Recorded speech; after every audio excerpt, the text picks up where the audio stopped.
Olá a todos, meu nome é Ricardo Holanda, eu vou ser o professor de vocês da disciplina de banco de dados.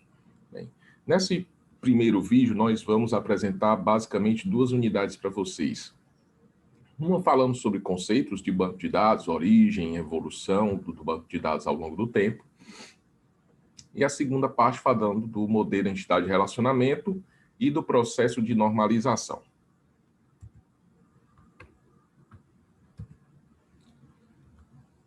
Então, como se deu a evolução dos bancos de dados, dos sistemas de informação? Bem, a primeira geração trata a processos bem remotos, que aconteciam de maneira manual a respeito dos dados, indo até 1900. Então, o processo era manual, a gente guardava a informação em diversas formas, desde o bloco de argila até chegar ao papel. A segunda geração remota até 1955, coincidindo com a primeira geração de computadores, né? Então, eu tenho um processo mecânico dos dados, através do uso dos cartões perfurados, né? Nesse caso, a gente tem que lembrar que na primeira geração de computadores, toda a entrada de dados era feita através do painel de controle da máquina, através de uns sistemas de switches, interruptores, e fios, né? E nós temos aí um destacado papel da IBM, né? Fundada por Hermann Hollerith, né? Autor da máquina de Hollerith. E ela usava justamente o conceito dos cartões perfurados, né? Criado pelo costureiro francês Jean-Jacques, através da máquina que ele inventou, que era o chamado tear programável. A terceira geração vai até 1965. Aí nós já temos o processamento sequencial de registros. Uma das formas bastante utilizadas até então era a fita magnética. Nós tínhamos os chamados programas batch, que são programas que são rodados, esse chamado batch é um lote de processamento. Então, eu tenho uma grande quantidade de informação sendo processada de maneira simultânea. Eu tenho grande quantidade de informação em processamento num determinado momento. Geralmente, esse momento é o momento onde não há utilização massiva do sistema de informação. E outra característica dessa terceira geração, os arquivos sequenciais, dado até o próprio tipo de processamento. Na quarta geração, que vai até 1980, nós temos processamento em grupos de registros. Eu tenho a chamada independência do dado, o dado passa a ser independente do modelo. Aí a gente tem a formulação dos chamados esquemas, né, e instâncias, né, e nós temos o aparecimento dos bancos de dados, transações e acessos a dados online. E a quinta geração, indo até 1995, nós temos o chamado processamento paralelo, né, ou seja, mais de uma CPU processando determinada tarefa. Nós temos o aparecimento dos chamados bancos relacionais, esse é o foco do curso. Tá? Nós temos, na verdade, diversos tipos de bancos de dados, né? Nós temos bancos de dados em redes, nós temos bancos de dados hierárquicos e nós temos os chamados bancos de dados relacionais. A gente até tem, né, algo mais moderno, seriam os bancos de dados orientados a objetos, tá? E até recentemente nós temos o aparecimento dos chamados bancos de dados NoSQL ou NoSQL, né, que significa não somente SQL, né? Isso é usado particularmente para armazenar dados semi-estruturados e não estruturados. Ele pode armazenar dados estruturados? Pode. Professor, mas o que é um dado estruturado? Dado estruturado é aquele dado onde você cria uma estrutura bem definida para armazenar esse dado. Por exemplo, uma tabela, desta tabela tem campos, então você tem uma estrutura bem definida. Semi-estruturado é que essa estrutura não é, de fato, não tem uma consistência na sua estruturação. Aí nós temos, por exemplo, aquelas informações que são armazenadas em formato XML ou em formatos JSON. E os não estruturados são aquele conjunto de informações que estão armazenadas sem utilização de um formato bem definido, como, por exemplo, vídeos, documentos, você não tem um formato adequado para guardar as informações que estão dentro do documento. Ela é livre, de livre definição.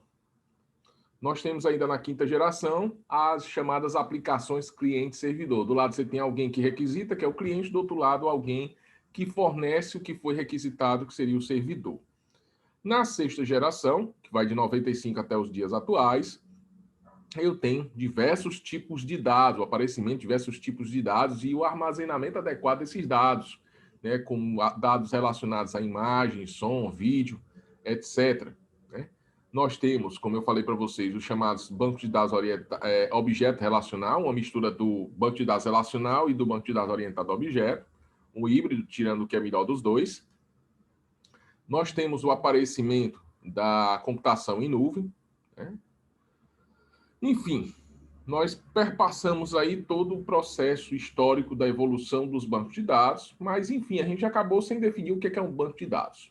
O que de fato é um banco de dados? Né? E a gente vai acabar entendendo no final dessa aula a diferença que existe entre um banco de dados e um sistema de gerenciamento de banco de dados. Então, o banco de dados, segundo o Shon, é um conjunto de arquivos relacionados entre si. Já para DATE, né, um banco de dados é uma coleção de dados operacionais armazenados, usados pelas aplicações de uma determinada organização. É um conceito, né, que leva em consideração a sua utilização dentro de uma organização, uma empresa, uma instituição, enfim. Eu tenho um conceito que talvez seja um pouco mais simples. Eu conceituo um banco de dados como um conjunto, né, de dados relacionados entre si. Quando eu tenho esse conjunto de dados, né, que guardam relação entre si, né, eu conceituo como banco de dados, tá? Que é justamente o conceito de Hermash e Navati. Um banco de dados é uma coleção de dados relacionados. Só coloco um plus nesse conceito. Esse conjunto de dados, ele não pode ser aleatório. Existe uma relação, né, entre os dados que estão sendo armazenados. Tá? Esse é o adendo que eu faço ao conceito do Hermash e Navati. Tá? Eles representam, esses dados, algum aspecto do mundo real, a gente chama de mini-mundo ou universo de discurso. Eu não posso armazenar todas as informações que estão no mundo real, porque a gente não consegue chegar a esse nível de abstração. Então, eu coleto do mundo as informações ou o que eu quero armazenar que são relevantes para o processo que eu desejo guardar.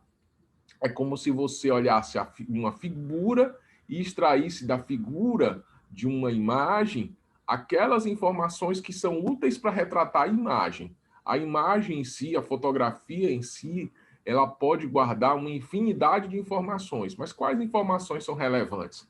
Então, são essas informações relevantes que a gente denomina de mini-mundo ou universo de discurso.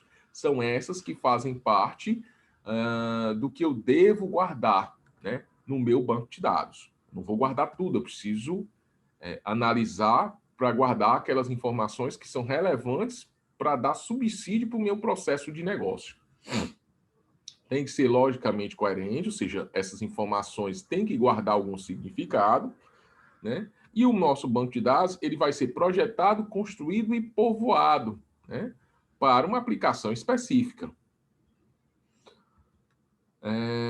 Como eu falei, né, banco de dados é uma coleção de dados que estão relacionados. Ele representa aspectos do mundo real, né, e qualquer mudança ela acaba sendo refletida. Se eu tiver uma mudança na informação, no que eu quero retratar, eu tenho que analisar se eu preciso novamente guardar essas informações no nosso banco de dados. Tá?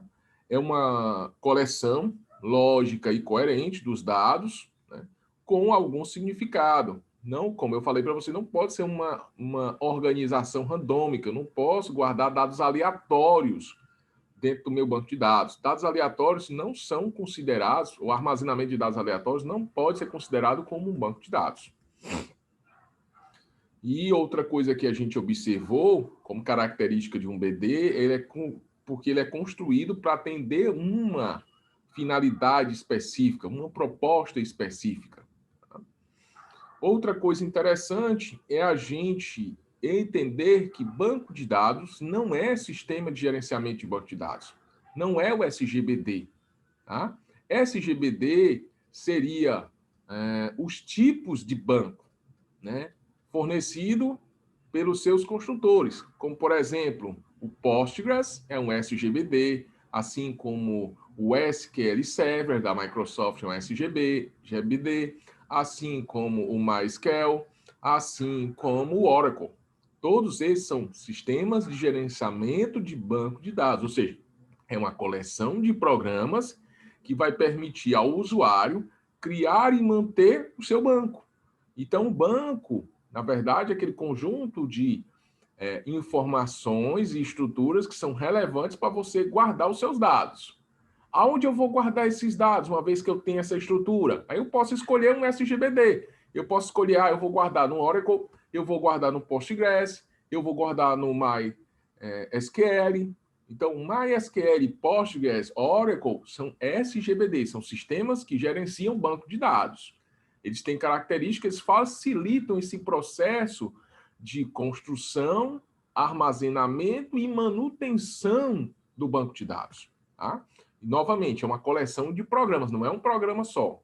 Tá? Então, o SGBD não é um único programa, na verdade, é um conjunto de programas que vão propiciar tudo isso que eu falei para vocês. Tá? Eles podem ser proprietários, podem ser abertos, né? Código-fonte abertos, livres. Outro conceito que a gente deve levar em consideração é o conceito de sistema de banco de dados. O que é um sistema de banco de dados? Sistema de banco de dados é algo mais geral. Ele abrange o conceito de SGBD mais banco de dados.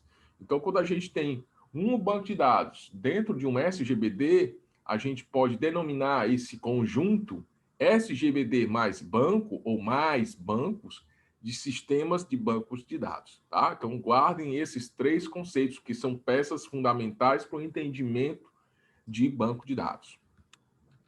Nessa segunda etapa da nossa aula, na unidade 2, nós vamos falar de modelagem de dados, modelagem específica, entidade, relacionamento, e nós vamos falar de normalização.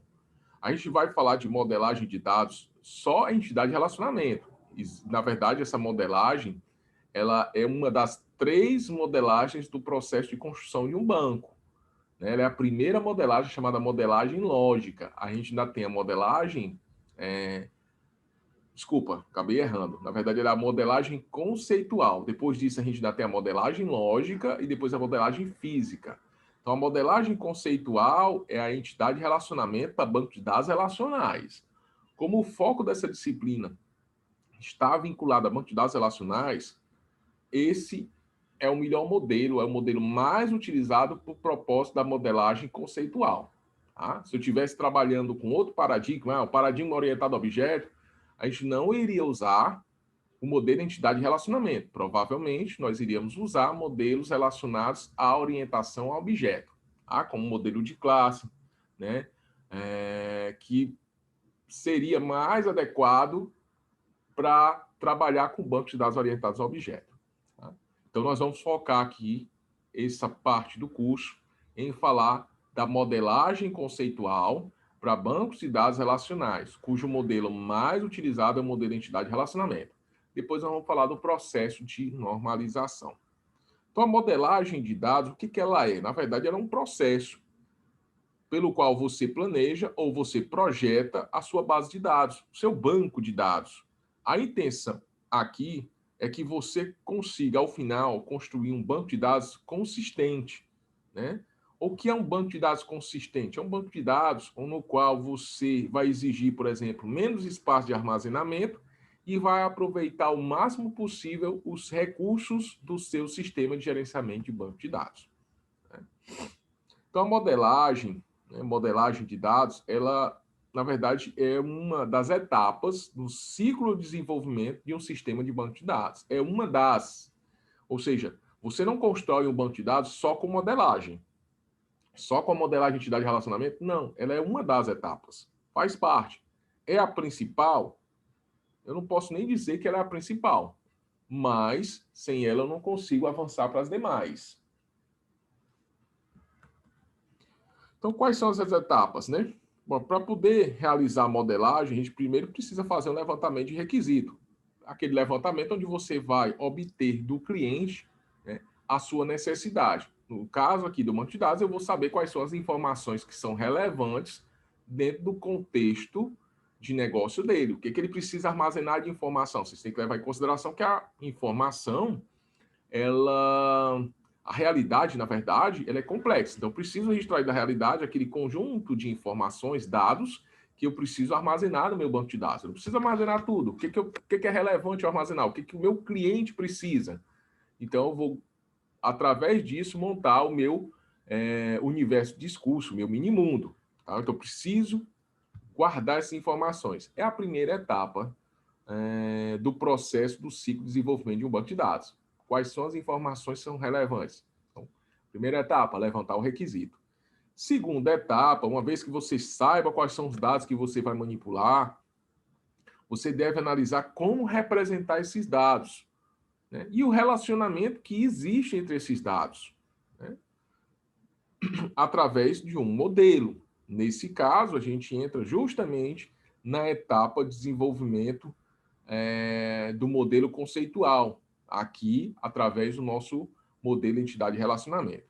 Uma vez que esses dados eles estão modelados por um banco, né, banco de dados, estão criados por um banco de dados, eu preciso agora transformar aquele modelo de entidade de relacionamento, transformar aquele modelo de dados em estruturas de mais baixo nível. Preciso o quê? Vincular aquele modelo de entidade de relacionamento a um SGBD. Até esse momento, eu não preciso escolher o SGBD. Eu estou fazendo tudo no nível de abstração muito elevado. No momento seguinte, que é a chamada modelagem lógica, aí eu preciso tirar as informações que estão no modelo entidade de relacionamento e levar essas informações que estão na modelagem conceitual para a modelagem lógica. Para a modelagem lógica, o que vai valer? Para um banco de dados relacional, a gente utiliza, né, o chamado modelo relacional. Tá? Então, a gente vai fazer isso dentro do modelo relacional que foi desenvolvido por Ted Code. A gente vai falar mais à frente. Tá? Então, a gente vai levar para essas estruturas de mais baixo nível. Depois disso, uma vez que a gente tem essas estruturas de mais baixo nível, vinculadas ao SGBD, a gente precisa, de fato, implementar esse modelo, fiscalizar esse modelo e manter esse modelo ao longo do tempo. Isso, de fato, é feito pelo DBA, pelo administrador de banco de dados. Tá? Então, esse é o ciclo do processo de desenvolvimento, né, de um banco de dados. Tá? Vamos falar agora de modelagem de dados, como é que a gente modela, de fato, os dados, né? Então, eu tenho diferentes modelos para diferentes níveis de abstração. Então, como eu falei, eu tenho um nível de abstração mais alto, mais elevado, eu não estou chegando na parte física da coisa, eu estou direto em contato com o usuário, coletando dele informação. Então, o nível mais perto do usuário que eu tenho, ou seja, de mais elevado nível de abstração, é o modelo conceitual. Para bancos de dados relacionais, nós utilizamos o ME, Modelo Entidade de Relacionamento. Depois disso, eu desço um nível, né? Eu diminuo o nível de abstração e me aproximo da fiscalização da coisa. Eu me aproximo da máquina. Né? Como é que eu vou guardar as informações da máquina? Aí eu vou ter o modelo chamado modelo lógico. Para banco de dados relacionais, o modelo lógico mais utilizado, na verdade, é o modelo entidade, é o modelo relacional, desculpa. Modelo relacional. Depois disso, eu tenho um menor nível de abstração possível. É justamente onde eu vou criar, né, basicamente as entidades do banco de dados, a parte física do banco. Eu vou criar as tabelas físicas, eu vou criar as estruturas para manter as informações.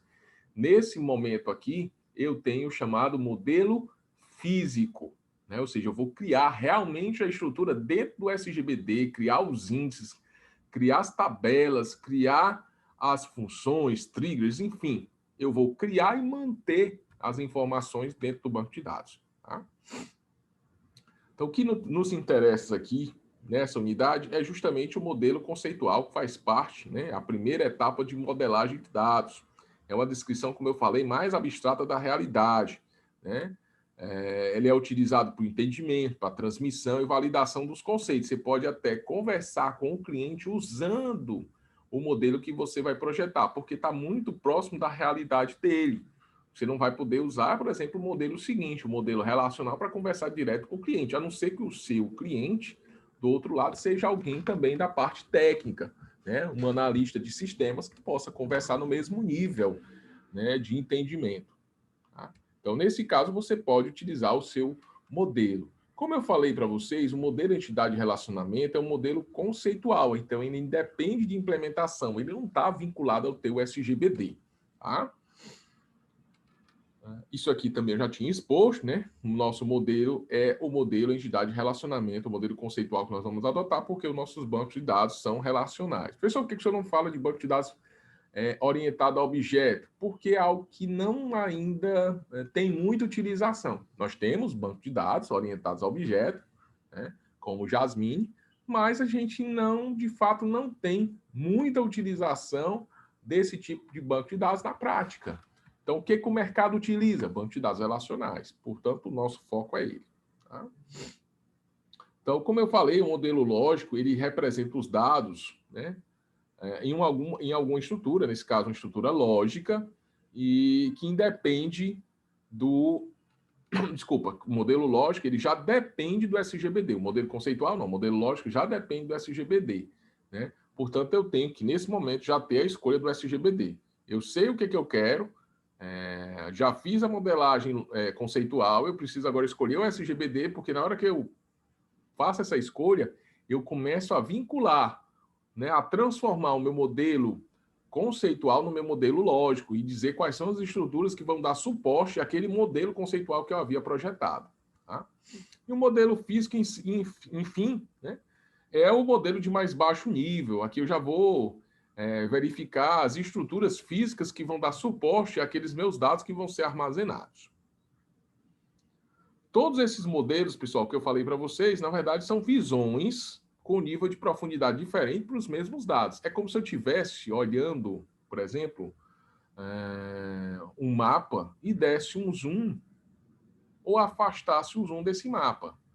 Quanto mais zoom eu dou, mais nível de detalhe eu tenho. Eu estou descendo, né, e eu estou indo para o nível físico. Esse é o caminho.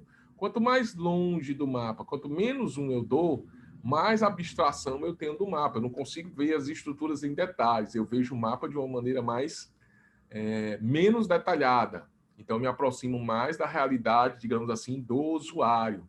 Uma realidade próxima ao nosso modelo conceitual.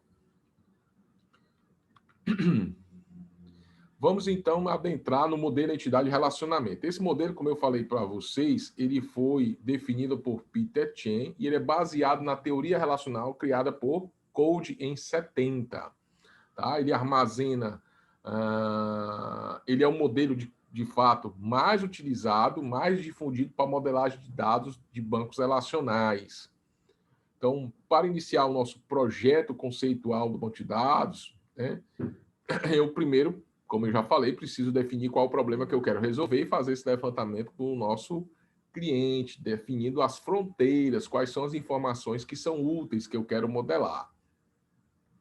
Então, o nosso MER, ele tem por base a percepção de que o nosso mundo real ele é bastante complexo, portanto, eu preciso tirar dele, né, as informações que são úteis. E ele parte do pressuposto, né, de que o mundo real ele é formado por um conjunto de objetos chamados entidades, que essas entidades possuem características, ao qual ele denomina de atributos, e essas entidades elas se relacionam entre si. Existe um relacionamento entre essas entidades. Então, ele parte dessa ideia. Tá?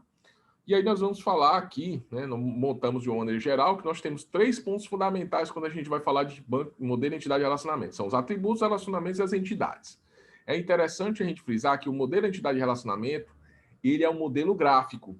Ou seja, eu tenho símbolos para representar cada uma das coisas que o modelo necessita. Então, eu tenho um símbolo para representar as entidades, eu tenho um símbolo para representar os atributos, eu tenho um símbolo para representar os relacionamentos. O que são entidades? Entidade é aquilo que possui uma existência independente. Né? Por exemplo, uma entidade pode ter uma existência física, como, por exemplo, um DVD, uma pessoa, um carro, um livro, tem uma existência, ou pode ser uma existência apenas abstrata, né? A gente chama isso de entidade abstrata. Se a entidade, né, ela tem uma representação física, você consegue, de fato, perceber a entidade do ponto de vista físico, a gente chama ela de entidade concreta. Caso contrário, a gente chama de entidade abstrata. Então, é uma entidade que possui, por exemplo, um conceito, uma existência conceitual, como, por exemplo, um curso, uma locação, um empréstimo ou um projeto. Todos eles possuem existência independente, o projeto, uma locação, um curso tem uma existência independente, só que é uma existência conceitual, não é concreta, não é física. E a gente dá o nome de entidade abstrata. De uma forma geral, nós podemos dizer que as entidades são objetos concretos ou abstratos da entidade que eu quero modelar, né, sobre o qual você deseja manter informação dentro do seu banco de dados. Graficamente, eu represento essas entidades através de um retângulo com o nome dentro. Esse nome vai representar, vai dar justamente a nomeação da entidade. Deve ser escrito de forma representativa e no singular. Então, se eu quero representar cursos, eu crio uma entidade chamada curso, usando para isso uma representação no formato de um retângulo. Tá? Então, cada entidade dessa aqui é uma entidade que possui existência independente, seja ela concreta, seja ela abstrata. Tá? Por exemplo, empregado, né, e cliente são entidades concretas. Pedido e encomenda, entidades abstratas. Tá? Então, cada entidade, pessoal, ela também possui suas características, que a gente chama de atributos. Esses atributos eles acabam descrevendo aquela entidade. Por exemplo, você pega aqui a entidade empregado. Eu posso elencar características para a entidade empregado, né? Atributos para a entidade empregado. Dizendo, por exemplo, qual é o nome do empregado, que cargo ele ocupa, qual é a idade, qual é o estado civil, data de nascimento, CPF, enfim. Eu posso estabelecer uma série de características que são particulares àquela entidade. Essas características elas devem ser obtidas levando em consideração o que é necessário você armazenar para resolver o problema do seu cliente. Então, dependendo do seu cliente, esse conjunto de atributos ele pode mudar. Se a realidade ao qual você deseja guardar tem ou não relevância para o seu cliente. Tá?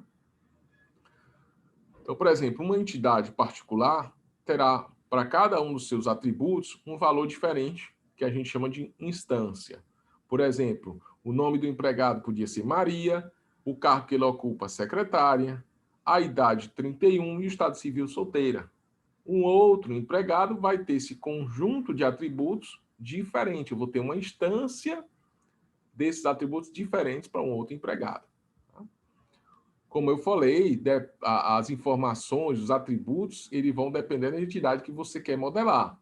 Por exemplo, uma pessoa para o Ministério da Educação é diferente de uma pessoa para o Ministério da Fazenda. Ou seja, o conjunto de atributos que eu vou utilizar para caracterizar uma pessoa para o Ministério da Fazenda está muito ligado à percepção daquela pessoa como contribuinte de imposto. Então, eu vou guardar informações que são relevantes para esse propósito.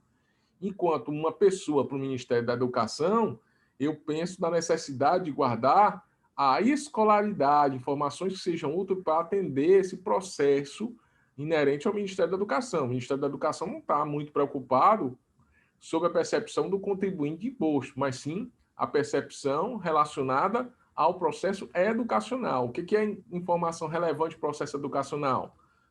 É informação referente a despesas médicas, despesa de instrução? Não.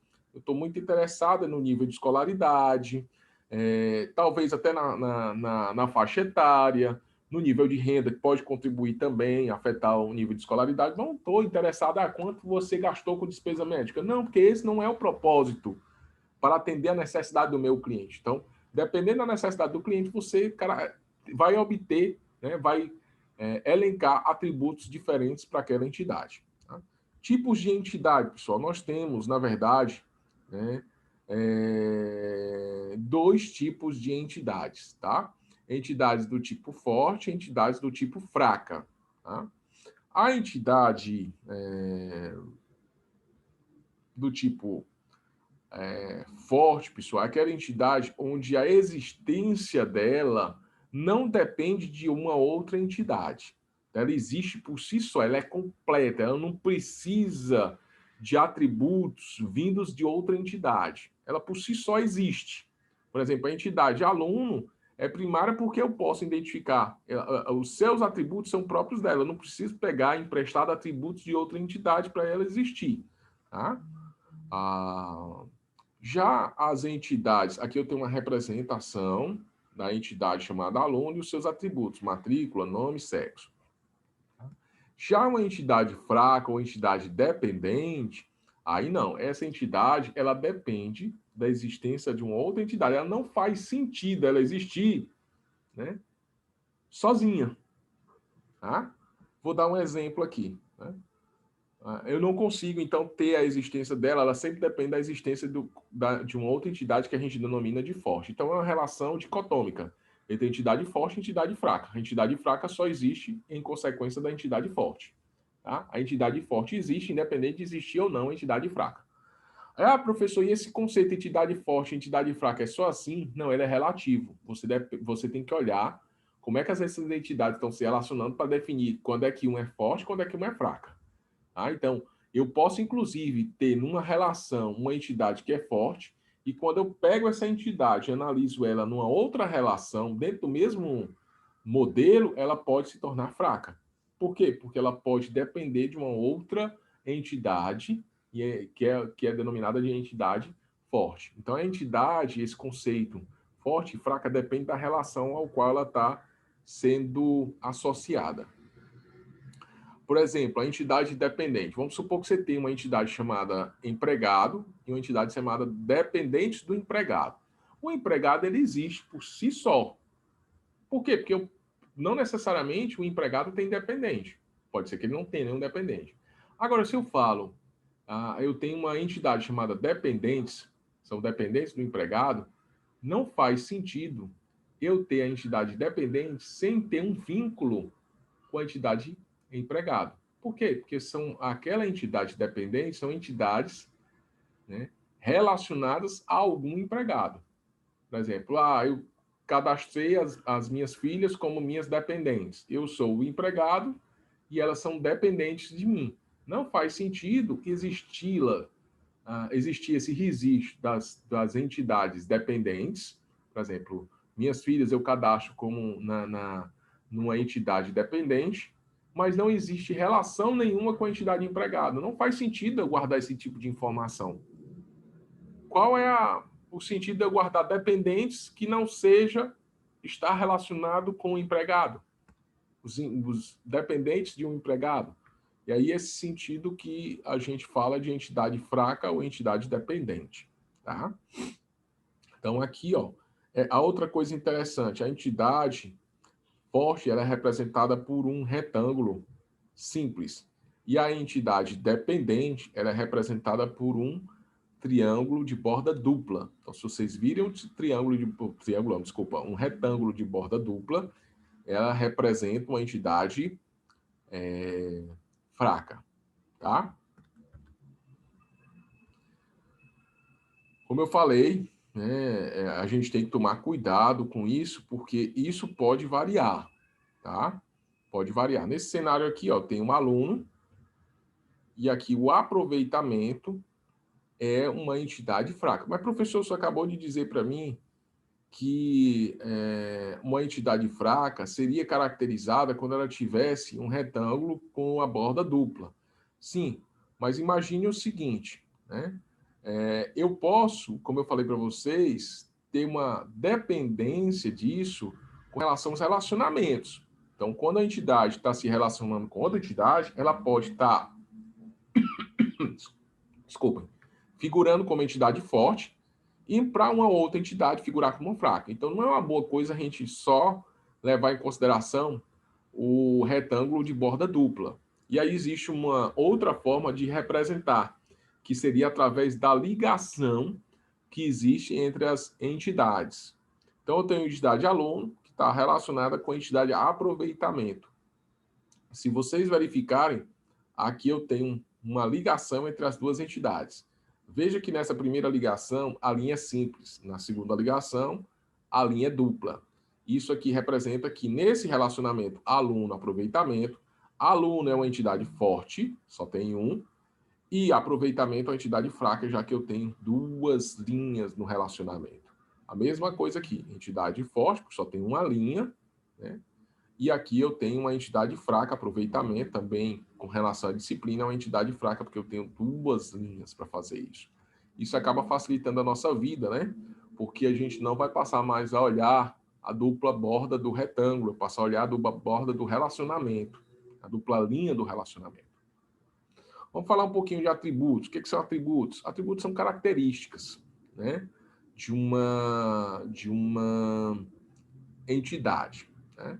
E aí podem ser, né, exemplos de atributos: o nome, a matrícula, o CPF, o ingresso, né? O valor de um atributo. Aí é o valor que aquele atributo pode assumir, né, numa determinada instância do banco. Então, poderia, por exemplo, ter o nome do aluno, Francisco, outra pessoa, Maria, outra pessoa, José, outra pessoa, Fernanda, né? Então, o valor de um atributo é justamente aquilo que ele pode assumir. E uma das coisas que tem que levar em consideração é o domínio de um atributo. Isso é um conceito importante. O que é o domínio? Isso é um conjunto de valores possíveis que um atributo pode assumir. Tá? Por exemplo, o sexo, o atributo sexo do aluno. Quais são os atributos que ele pode assumir? Masculino, feminino, né? São os atributos possíveis, por exemplo. E nós teríamos outros domínios de atributo. Por exemplo, estado civil.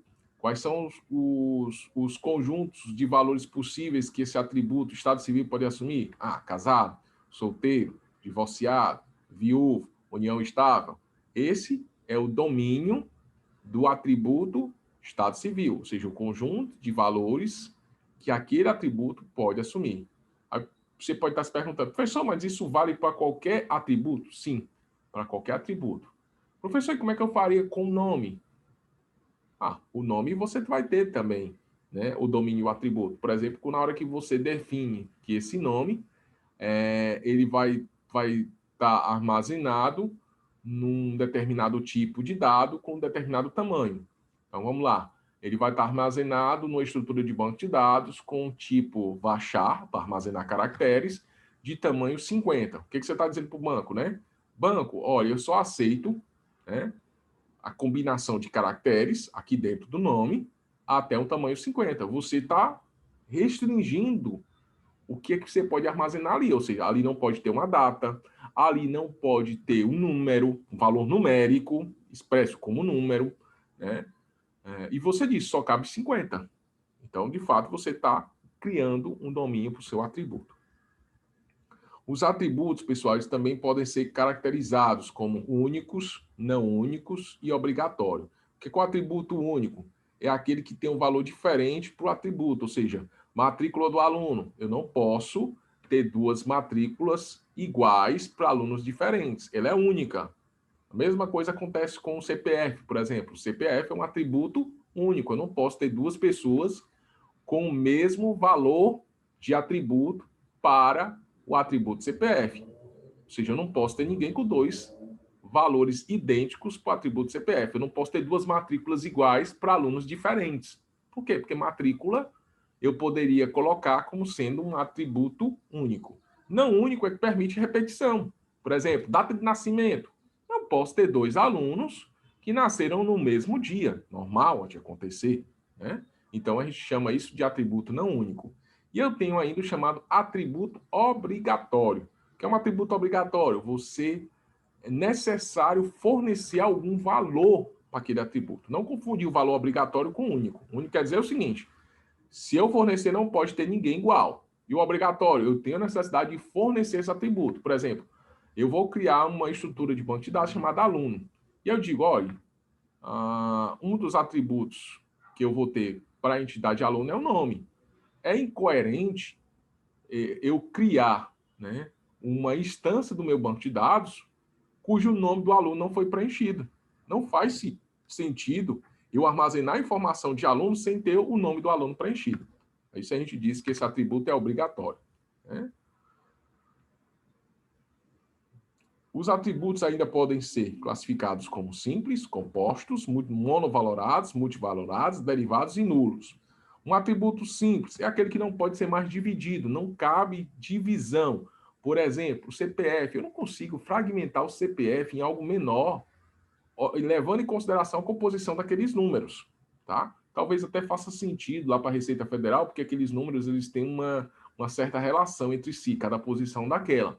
Mas para a gente que está armazenando, que não faz parte, digamos assim, desse mundo da Receita Federal, para a gente vai armazenar o CPF de um aluno, para a gente aquele número ali não faz sentido eu dividi-lo.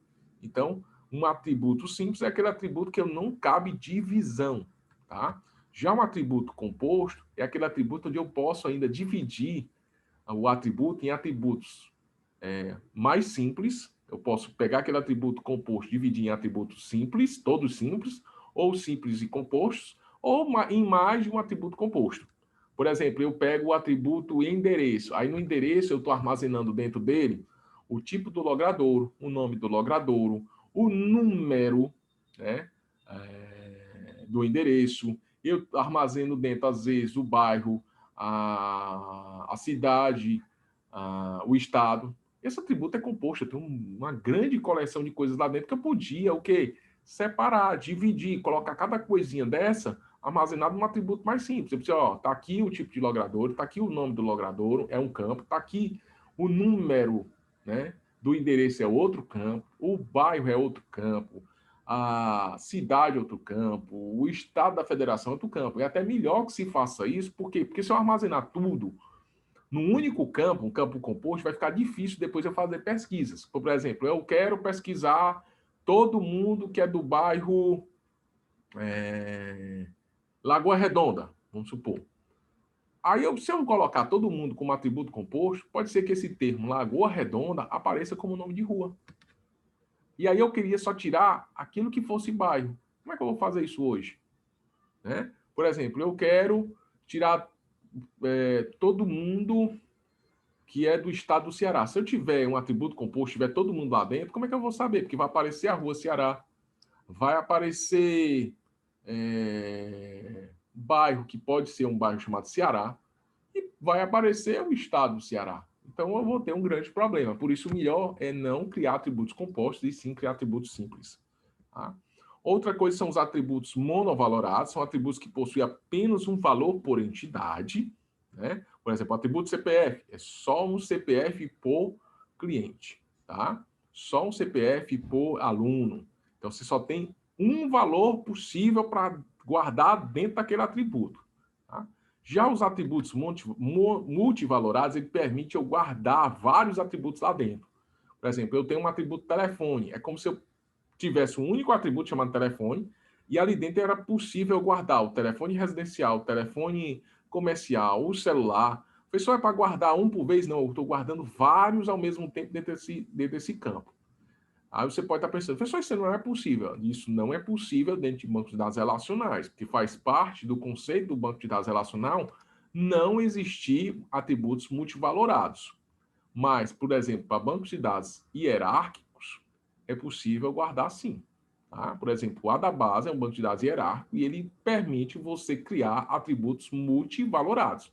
Ou seja, você cria um atributo chamado telefone e você diz, esse atributo telefone ele pode ter, por exemplo, você define quantas valorações ele pode ter. Então, eu posso dizer, olha, tem 5 valorações. Quer dizer o seguinte, eu posso encontrar dentro do mesmo registro, né?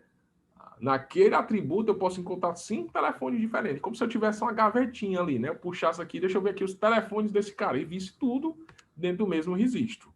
Tá? Como eu falei, o conceito de multivaloração, ele não existe para bancos de dados relacionais. Mas veja bem, a gente está trabalhando o modelo conceitual. A gente ainda não definiu o nosso SGBD. Quando a gente definir o nosso SGBD, aí a gente vai ter que olhar quais são as restrições impostas pelo SGBD para transformar o nosso modelo de entidade de relacionamento no nosso modelo lógico. Então, se o nosso SGBD é um SGBD relacional, ele não vai permitir entidades que possuem atributos multivalorados. Eu tenho que transformar esse atributo multivalorado em um atributo monovalorado. Eu tenho que dar um jeito de fazer essa conversão, porque o banco de dados relacional não suporta isso. Nós temos ainda o atributo nulo, é contraposto de quem? Do obrigatório. O nulo é assim, quando eu não fornecer a informação, ele acaba guardando a informação, né, com um valor não registrado. Isso pode ser caracterizado, por exemplo, que aquele valor não é aplicável, por exemplo, para aquela situação. Eu crio, por exemplo, uma entidade chamada cliente. Aí eu guardo lá o cliente, e no cliente tem assim, CPF do cônjuge. Né? Tem o CPF do cliente, tem o CPF do cônjuge e do cliente. Tá? Mas se o cliente não é casado, qual é o CPF do cônjuge? Não tem cônjuge. Então, qual é o valor que eu vou armazenar ali? Eu vou dizer que esse atributo CPF do cônjuge é obrigatório? Não. Ele não pode ser obrigatório, porque existem situações onde aquilo não deve ser preenchido. Então, eu indico que aquele atributo ele é um atributo não obrigatório. Né? Portanto, um atributo que pode possuir valor nulo. Tá? É o contraposto do obrigatório. Né? Ou por não ser aplicável, ou por não ser conhecido. Eu não conheço, não sei. Não sei o valor que deve ser armazenado. Então, deixo o valor nulo. Não informo valor algum para aquele atributo. Tá? Mas é o contraposto do obrigatório. Nós temos ainda os atributos derivados, ou seja, um atributo que eu consigo obter através de outros atributos ou entidades que estão ali fazendo parte do relacionamento. E o atributo primitivo seria aquele atributo, pessoal, que ele já existe, já está ali. O derivado, né? Eu preciso de um outro atributo para a existência dela. Por exemplo, idade. Eu posso obter idade, pessoal, a partir da data de nascimento. Então, eu posso dizer, a idade, na verdade, é um atributo derivado de quem? Do atributo data de nascimento. Vou dar uma dica, não é bom você armazenar, você criar uma entidade, você não criar um atributo para a idade. Por quê? Porque você vai ter que constantemente ficar atualizando esses valores. Criar uma forma de estar atualizando a idade do cara, porque hoje eu estou com a idade, por exemplo, de 44. Se eu fizer aniversário amanhã, a minha idade já não é 44, é 45. Né? Então, a gente tem que levar em consideração isso, tá? Para a criação dos nossos atributos. Então, o derivado é um atributo que eu crio, que eu construo a partir de outros atributos, como, por exemplo, valor total da nota. Eu posso criar um atributo chamado nota fiscal uma entidade chamada nota fiscal e criar um atributo valor total da nota. Como é que eu obtenho o valor total da nota? Poxa, o valor total da nota eu obtenho através do somatório dos valores totais de cada item que eu comprei na nota. Então, ele está derivando de outros atributos. Tá? Os atributos derivados, pessoal, eles possuem uma representação diferenciada. Né? Os atributos eles são representados por uma elipse. Tá? Então, assim como a entidade é representada por um retângulo, os atributos são representados por uma elipse. E o atributo derivado é representado por uma elipse tracejada, pontilhada. Então, toda vez que você vê uma elipse tracejada, pontilhada, aquele atributo é um atributo derivado. Os atributos multivalorados, pessoal, eles são representados por uma elipse dupla. Então, tem uma dupla borda. Viu uma elipse dupla, você já sabe, esse atributo é multivalorado. Tá? Então, aqui eu trouxe, né? Cliente e conta são entidades. E aqui eu tenho os atributos, né? Data, saldo, número. Aquilo que eu entendi que são informações relevantes para caracterizar um cliente ou para caracterizar uma conta. Né? Nós temos ainda o identificador da entidade, que são um ou mais atributos que identificam de maneira única uma entidade. Vamos supor a entidade de aluno. Né? Aí eu tenho o nome do aluno, o CPF do aluno, a data de nascimento do aluno, o sexo do aluno. Qual desses atributos vocês consideram que que pode ser usado para identificar, para achar de forma única um aluno dentro da entidade? Ora, eu tenho o nome, o CPF, a data de nascimento e o sexo. Se você considerar o nome, né, como atributo único, você está dizendo que não pode ter dois alunos com o mesmo nome. Na verdade, acontece, são os homônimos. Então, não é uma boa dica colocar esse atributo como atributo identificador da tua entidade. Se eu considerar o CPF, não, aí eu garanto. Por quê? Porque não tem duas pessoas que têm o mesmo CPF. O CPF ele é único. Então, o CPF é um bom candidato a atributo identificador. Na verdade, o exemplo que eu dei é o único, que pode ser o atributo identificador da nossa entidade aluno. Tá? Então, o atributo identificador ele deve possuir um valor único para cada entidade, não sendo admitido valores repetidos. Por convenção, pessoal, esse atributo único, dentro do nosso desenho do modelo de entidade de relacionamento, ele é representado por um sublinhado. Então, você define um atributo único simplesmente colocando um sublinhado no nome do atributo. Tá? Tem uma outra notação que foi definida por Peter Chen, que ele utiliza, né, algo diferenciado. Ele não utiliza, por exemplo, elipse para representar atributos. Ele utiliza um círculozinho para cada atributo. E o círculo, quando ele está totalmente rachurado, pintado, ele significa que aquele atributo é o atributo identificador. Olha só, não necessariamente é apenas um atributo. Eu posso ter dois atributos marcados como identificadores. O que significa? Que eles dois juntos são identificadores. A composição deles, individualmente, não, a composição deles é que é o identificador único. Tá? Aqui eu trouxe um exemplo. Ó. No nosso caso, CPF por cliente é o nosso atributo identificador, na anotação que a gente estava vendo, e esse aqui é na anotação do Peter Chen. Tá? Então, eu tenho uma entidade aluno, eu tenho o código e o nome, que são dois atributos, e o atributo identificador é o atributo que está totalmente rachurado, seria o código. Ok?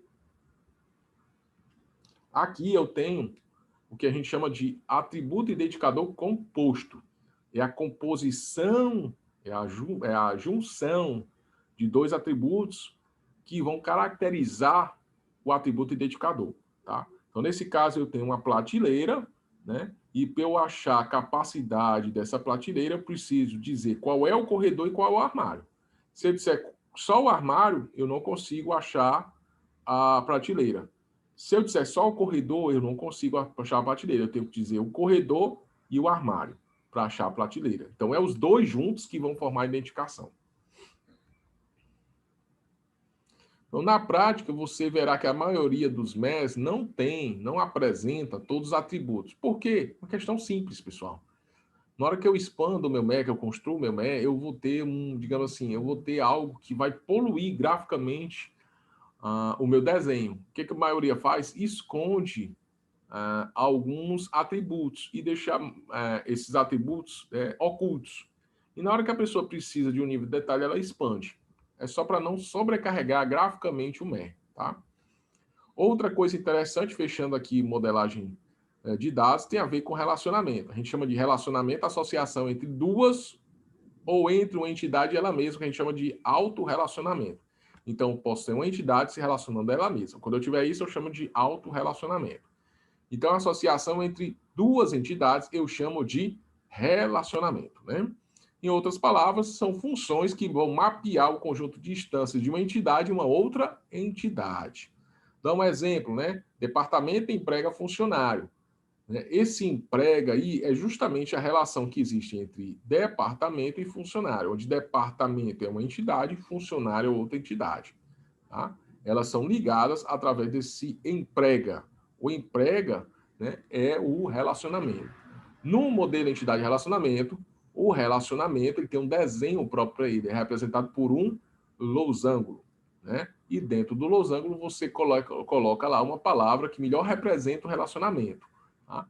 Geralmente essa palavra ela representa esse relacionamento numa certa leitura. Tá? Vou mostrar isso para você. Por exemplo, eu posso dizer, ó, departamento emprega funcionário. Ok, essa leitura ela é válida. Mas se eu fizer o contrário, funcionário emprega departamento. Não, essa leitura não é válida. Tá? Então, geralmente, você tem que fazer adaptações na hora de você ler.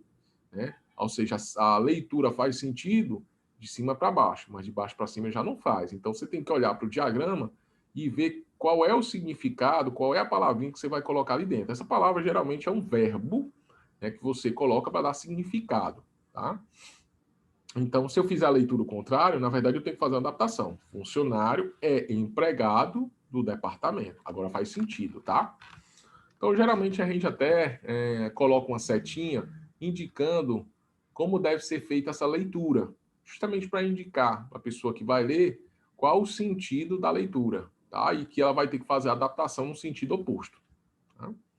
Nós temos ainda cardinalidade de um relacionamento, que indica quantas entidades de um tipo de... Quantos, digamos assim, indica quantas entidades de um tipo de entidade participam de um relacionamento. E nós temos ainda restrições de um relacionamento. Indica a participação ou não de uma entidade no relacionamento que eu estou avaliando. Tá? Nós temos relacionamentos do tipo 1 para N. Nesse caso, uma entidade A está associada a várias entidades em B, e uma entidade em B, entretanto, está associada no máximo a uma entidade em A. Vou dar um exemplo, né? Mas basicamente é isso que a gente tem.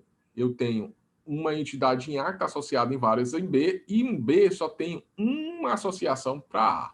Tá? Dá um exemplo aqui. Uma empresa possui filial. Então, cada empresa ela pode possuir 0 ou mais filiais. Agora, uma filial é de apenas uma empresa. Por isso a gente diz que o relacionamento é 1 para N. Uma empresa tem N filiais. E uma filial é de apenas uma empresa. Tá?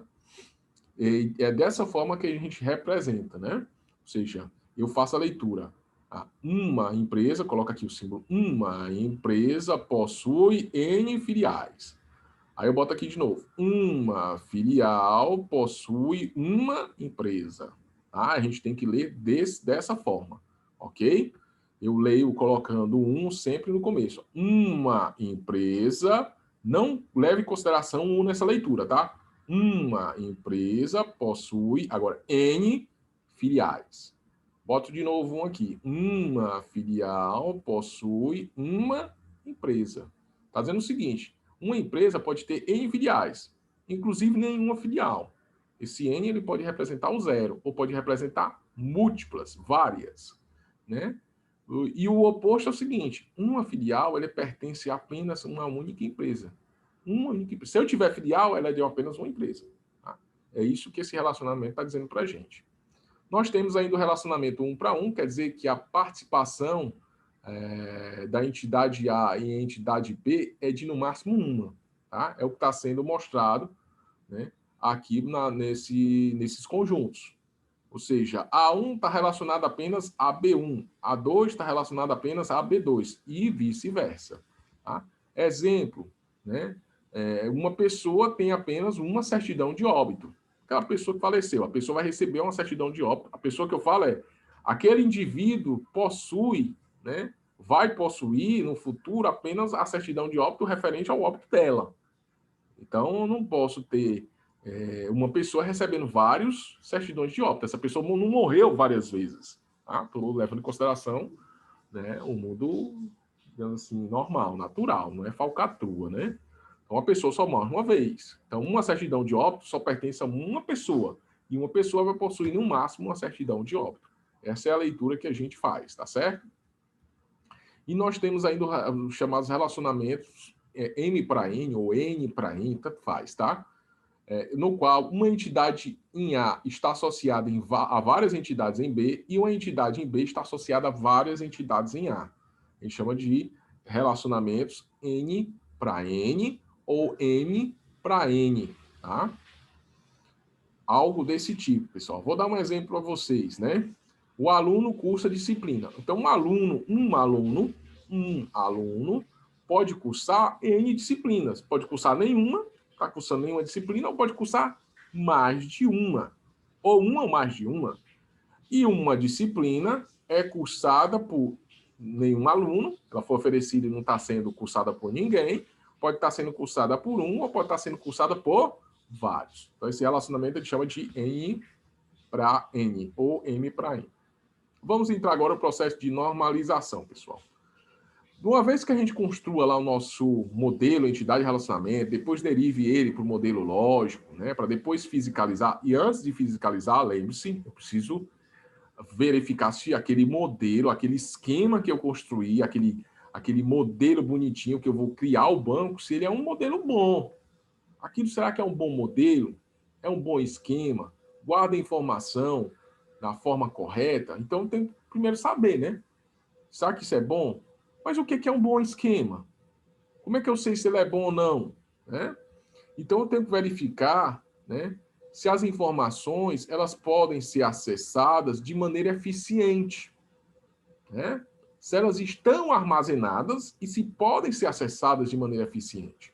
Então é preciso que eu minimize ao máximo possível a redundância das informações.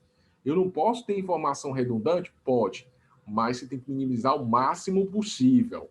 Por quê? Porque se a informação é redundante, pessoal, ocorre a possibilidade de você gerar inconsistência, de você atualizar um determinado valor num campo e esquecer de atualizar esse valor num outro campo do seu banco de dados, já que existe redundância, esse valor aparece em mais de um local. Então, como esse valor aparece em mais de um local, o valor do atributo está em mais de um local, digamos assim, para a mesma entidade, pode ser que ele se atualize num canto e esqueça de atualizar no outro. Então, para evitar isso, a gente diminui o máximo possível a redundância de informação. Ao mesmo tempo, eu tenho que garantir o quê? A integridade dos dados, evitando que eu insira informações que não fazem nenhum sentido, né, dentro do banco. Ou que eu insira, ou que eu altere, ou que eu delete e torne o meu banco inconsistente. Então, eu tenho que garantir que o meu esquema leve em consideração isso. O menor número possível de redundância e que eu evite o máximo possível, né, as anomalias de inserção, alteração e exclusão de dados. Tá? Então, eu tenho que organizar e dividir as minhas tabelas de forma eficiente, a mais eficiente possível. E eu vou falar um pouquinho dos conceitos que a gente precisa para falar das formas normais. O primeiro conceito é o conceito de dependências funcionais. A gente diz que existe dependência funcional sempre que um determinado atributo ele determine outro atributo, né? A gente chama isso de dependência. Quando um atributo determina outro atributo, a gente diz que existe entre eles dependência funcional. Essa dependência tem uma representação gráfica para ela, representada desse jeito. Ó. Isso quer dizer que um determinado atributo determina outro atributo. Sim, professor, mas o que é determinar?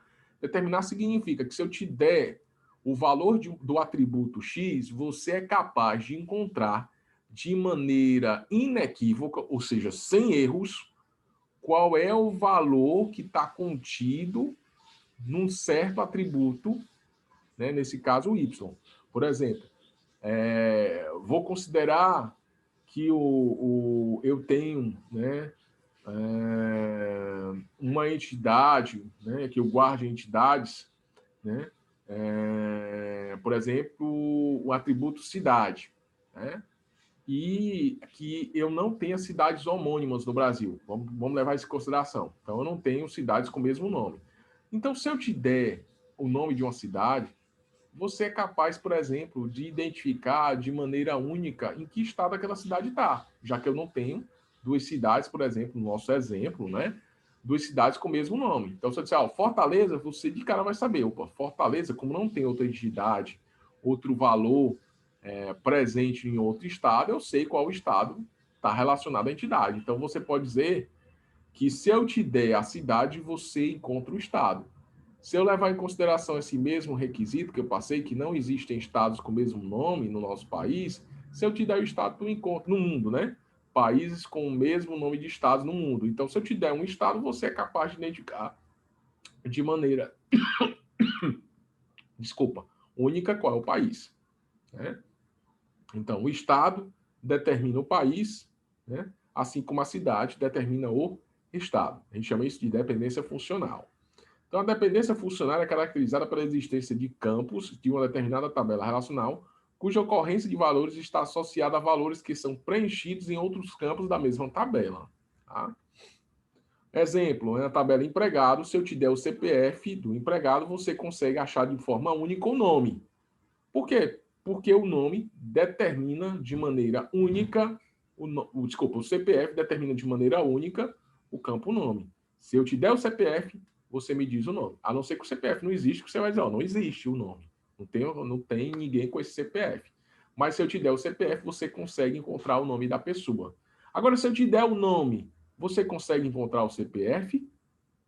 Não. Por quê? Porque, a não ser que eu garanta de que nesse cenário eu não tenho pessoas homônimas. Isso não faz parte da realidade. Eu tenho pessoas homônimas.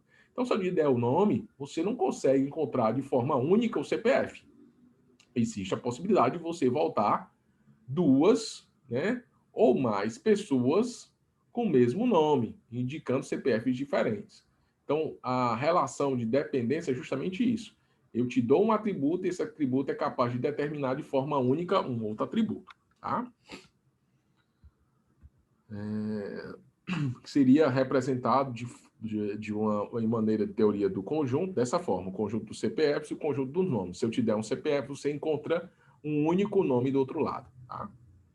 Nós temos ainda, dentro do conceito das dependências funcionais, o que a gente chama de dependência parcial.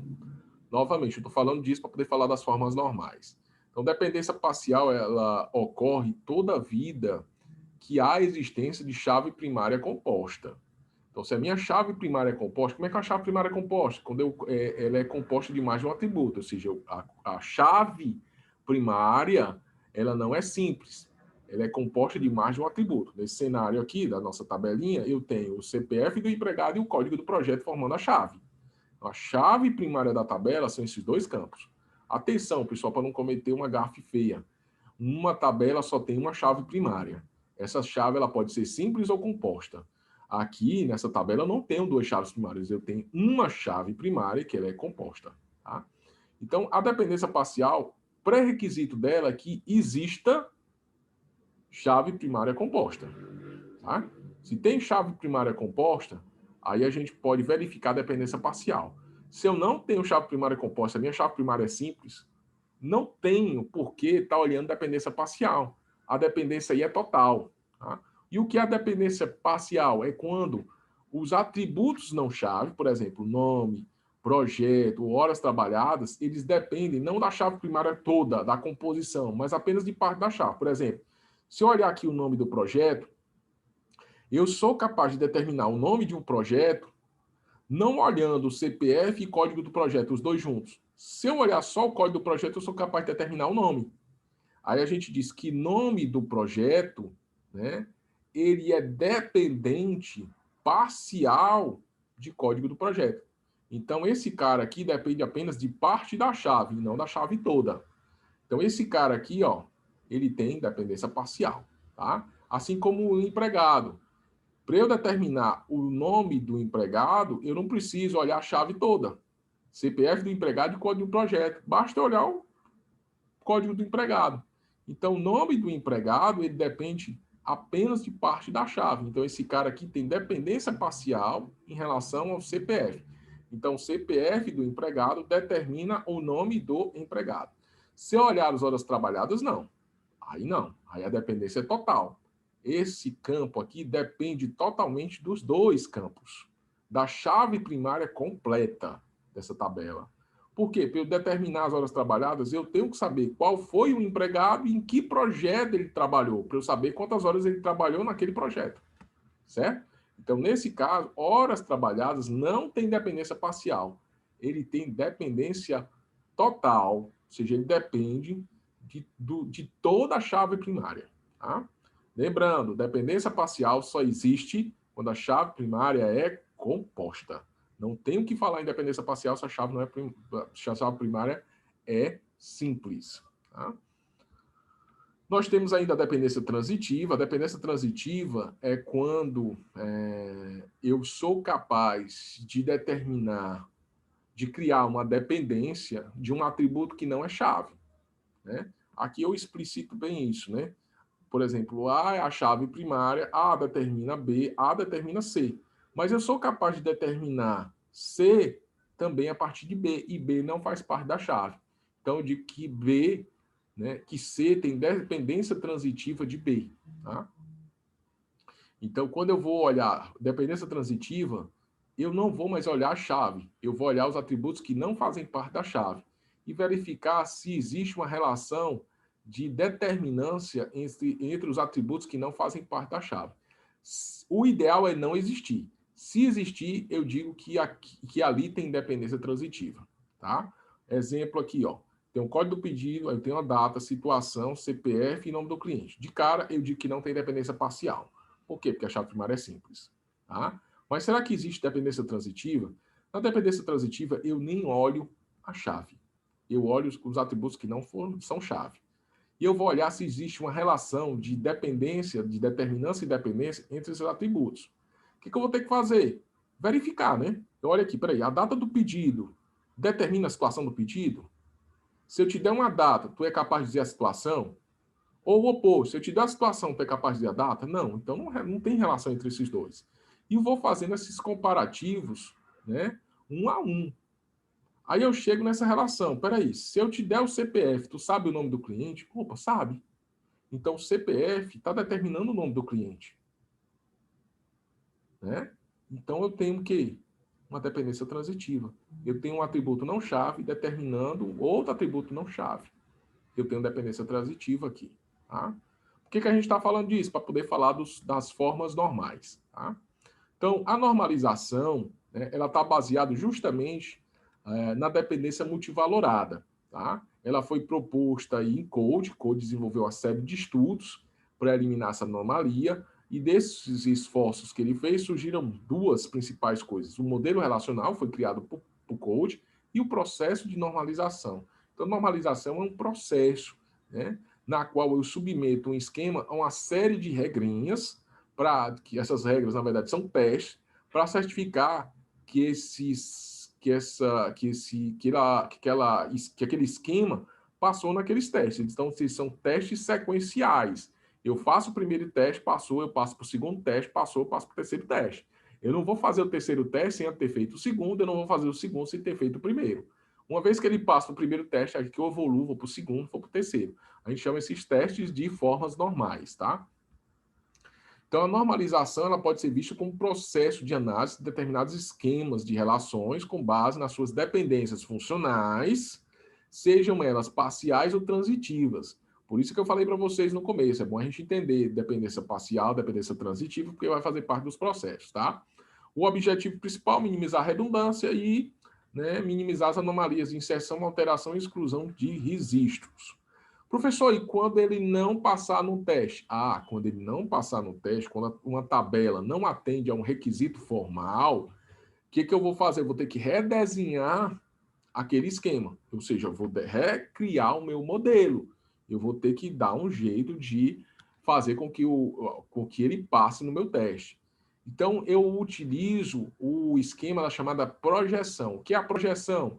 Eu crio novas tabelas, né, a partir daquele conjunto de atributos que deu problema, que geraram problema. Então, tem que definir quem gerou o problema foi o atributo tal. Então, esse atributo agora vai compor uma nova tabela. Eu tiro ele do esquema original, da tabela original, para criar uma outra tabela com ele e com o determinante dele.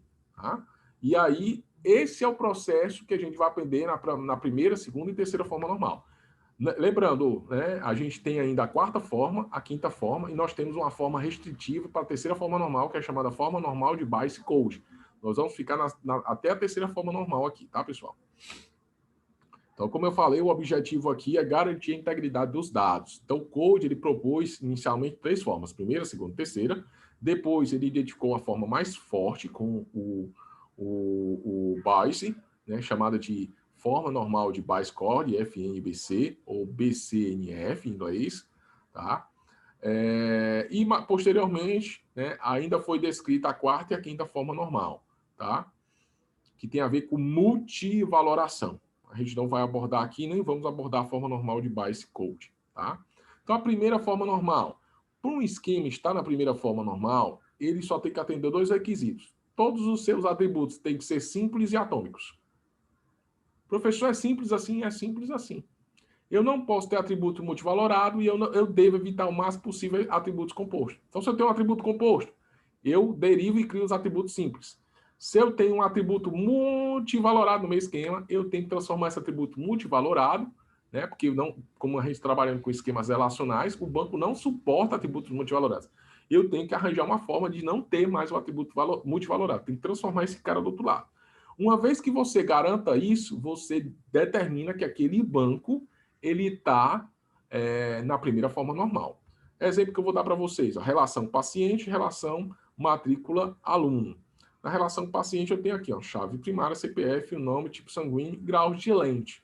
Grau da lente direita, grau da lente esquerda. Vocês estão vendo aqui que eu estou armazenando dois valores ao mesmo tempo.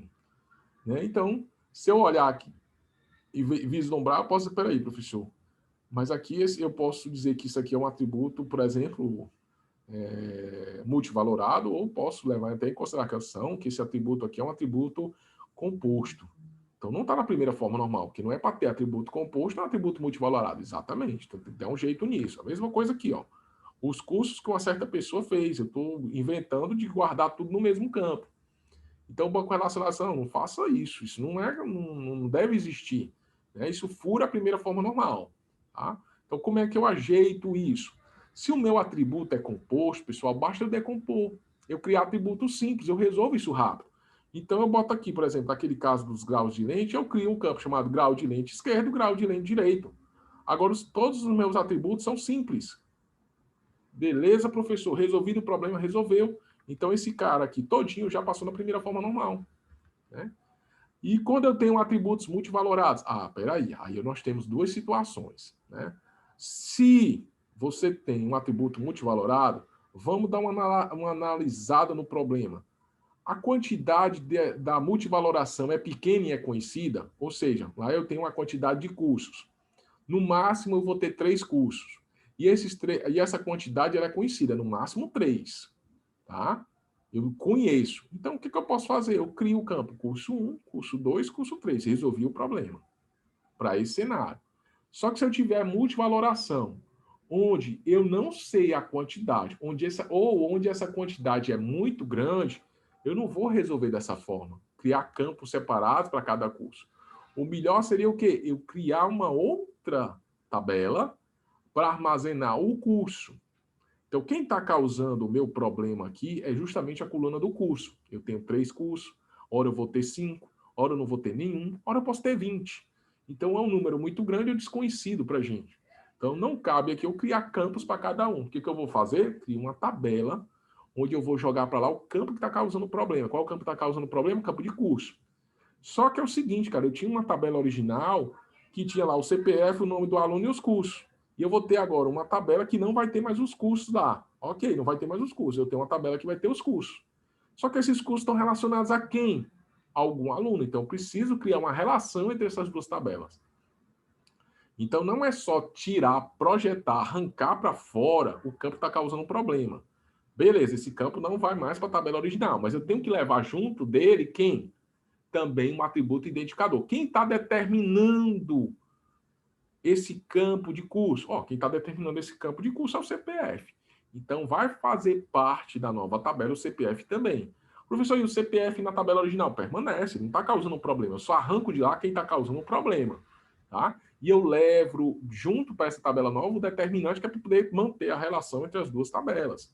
Ok? É isso que vai acontecer. Então, está aqui a minha tabela original, está aqui o meu campo curso. Ele está causando um problema? Então, ele não pode ficar de novo na relação matrícula-aluno. Ele sai da relação. Então, ficou isso aqui, ó, CPF e nome. Se eu olhar aqui, está na primeira forma normal. E esse curso vai para onde? Para uma nova tabela. Então, eu vou colocar aqui curso, né? E vem para cá quem? O CPF do aluno.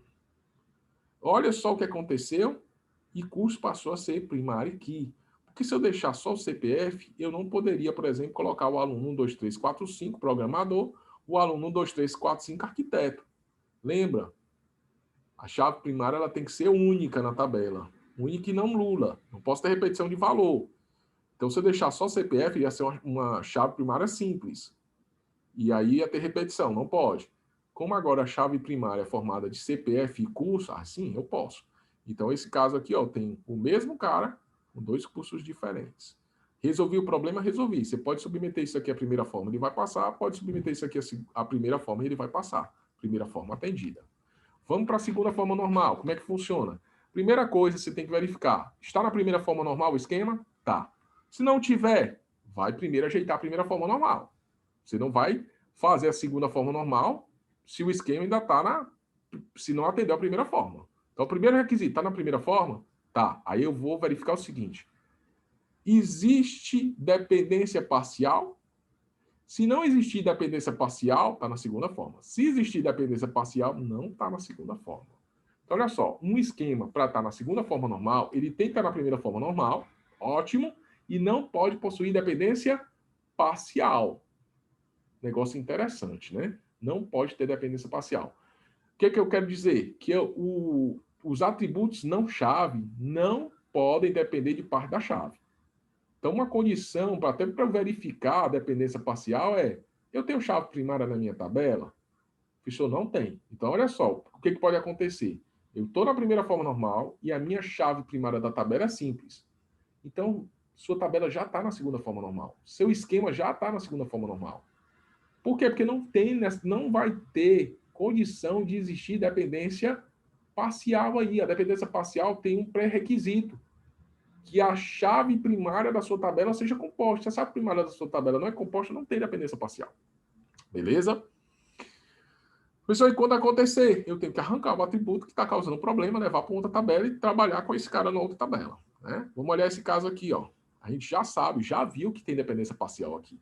Por exemplo, o código do projeto determina o nome. Então, esse cara aqui tem dependência parcial apenas de parte da chave. Ele não depende da chave toda. De CPF e código do projeto. Se eu te der só o código do projeto, determina o nome. Assim como se eu te der o CPF, eu determino o empregado. Você precisa do CPF e código do projeto para determinar o empregado. Então, quem está causando o problema aqui, pessoal? Quem está causando o problema aqui é essa relação, é esse campo e é esse campo. Então, eu tenho que projetar esses caras para fora, criar novas tabelas a partir deles, né? Levando em consideração quem? Os seus determinantes. Então, aqui, por exemplo, eu tenho, aqui é o campo A, aqui é o campo B, tá aqui em cima, B, aqui é o campo C, aqui é o campo D. E, por último, o campo E. Então, quem vai ficar aqui da tabela original? Vai ficar só A, B e o E. Esses campos aqui têm que ser eliminados da tabela original. O que eu vou fazer com esses campos, professor? Criar para cada um deles uma tabela, levando em consideração o seu determinante. Então, quem está determinando o campo C é o A. Então, bota aqui, ó. A determina C. Assim como B determina D.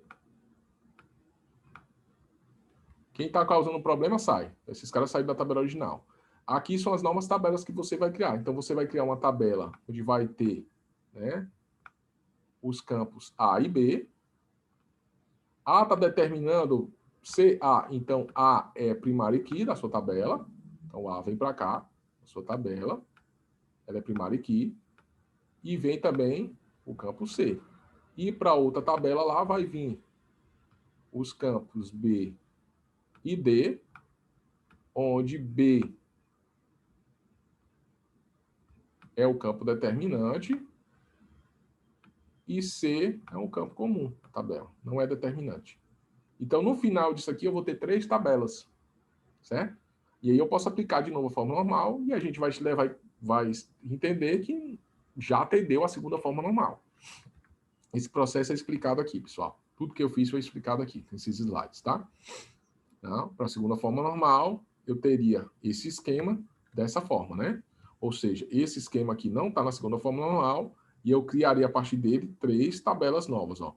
Essa primeira tabela aqui é a do empregado, essa segunda do projeto e essa aqui é a original, sem os campos que estavam causando o problema. Ok? E a terceira forma normal, professor? Mesma coisa da 2, eu tenho que primeiro saber. Ele está na 2? Tá, beleza. Aí o que eu vou verificar? Tem dependência transitiva? Não tem dependência transitiva. Opa, não tem dependência transitiva, então está na terceira forma normal. Tá? Então, para estar na terceira forma normal, tem que estar na segunda e não pode ter dependência transitiva. Professor, me relembre o que é dependência transitiva. É quando um atributo não chave determina outro atributo não chave. Então, a condição de existência de dependência transitiva não tem a ver com a chave primária da tabela, tem a ver com os campos que não fazem parte da chave primária. Então, se eu tiver uma tabela que ela já está na segunda forma normal e que possui apenas um atributo não chave, ou seja, eu só tenho um campo que é não chave, então eu não posso nem falar de dependência transitiva, né? Não existe dependência transitiva. Vou mostrar para vocês, vou voltar à lâmina anterior. Vamos olhar essa tabela aqui, ó. Tá? Chave primária composta, chave primária simples, tanto faz. Vocês estão vendo que eu tenho um único atributo aqui que é não chave, né? Ó, esse atributo aqui é não chave, esse atributo aqui é não chave, esse atributo aqui é não chave. Certo? Então, para essa tabela eu só tenho um atributo não chave, para essa eu só tenho um atributo não chave, para essa eu só tenho um atributo não chave. Eu tenho possibilidade de ter dependência transitiva? Não, porque a dependência transitiva eu vou analisar os atributos não chave. É quando o atributo não chave determina outro atributo não chave. Se eu só tenho um, ou eu não tenho nenhum atributo não chave, já garanti que a tabela está na segunda forma normal, ela está na terceira. Então, essa tabela, além de estar na segunda forma normal, está na terceira. Essa, além de estar na segunda forma normal, está na terceira. E essa, além de estar na segunda forma normal, está na terceira. Por quê? Porque não tem condição da existência da dependência transitiva. Porque eu só tenho um atributo não chave. Para a existência da transitividade, eu tenho que ter o quê? Pelo menos dois atributos não chave, para poder verificar se existe relação de dependência e determinância entre eles. Tá? Que é justamente o pulo do gato aqui.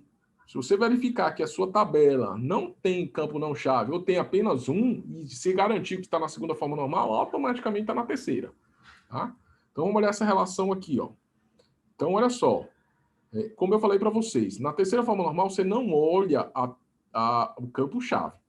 Você olha os atributos não chave. Então, tem 3 atributos não chave. Será que existe uma relação de dependência entre eles? Determinância? Alguém determina alguém? Se eu analisar aqui, tem. Né? Se eu te der o cargo, tu sabe o salário. Então, esse campo aqui, ó, eu tenho um A, novamente, campo A, campo B, campo C e campo D. Então, quem está causando a confusão é o D. O D tem que ser eliminado. Tem que ser projetado, tem que ser tirado dessa relação original. Ele é que está causando a transitividade. O que eu vou fazer? Eu vou colocar aqui a relação que está sendo gerada. C determina D. O que eu vou fazer? Criar uma tabela formada por esses 2 campinhos, C e D, C e D, onde D é o chave primária da tabela. C não vai sair daqui, só sai quem está causando o problema. Só sai o D, pessoal. Tá? Então, é isso que vai ser feito, é isso que eu estou explicando aqui para vocês, né? Quais são as etapas que vocês têm que fazer, para no final ter aquele resultado que eu mostrei, ó. Que é esse resultado aqui, ó. Então, quem está causando o problema é salário. Então, o salário sai da tabela original. Ficou só o quê? Empregado, o nome do empregado e o cargo. Como ele está causando o problema, eu levo ele para outra tabela. Junto com quem? Com o seu determinante. Quem está determinando é cargo, ó. E cargo vai virar PK da tabela. Beleza, pessoal? Então, aqui nós finalizamos o processo de normalização. Então, o roteiro é bem simples. Verificar a primeira forma normal, tem atributo simples, tem atributo composto, ou multivalorado, composto e multivalorado, você elimina isso, para garantir a primeira forma normal. Garantir a segunda forma normal, você verifica, está na primeira e não tem dependência parcial. E para garantir a terceira, está na segunda e não tem dependência transitiva. Aí você pode, no final, adicionar mais algum tipo de validação, como FNBC, quarta ou quinta forma normal. Certo, pessoal? Então, a gente finaliza a nossa aula relacionada à unidade 2 e... a unidade 1 e 2, pessoal. Um abraço e até a próxima aula.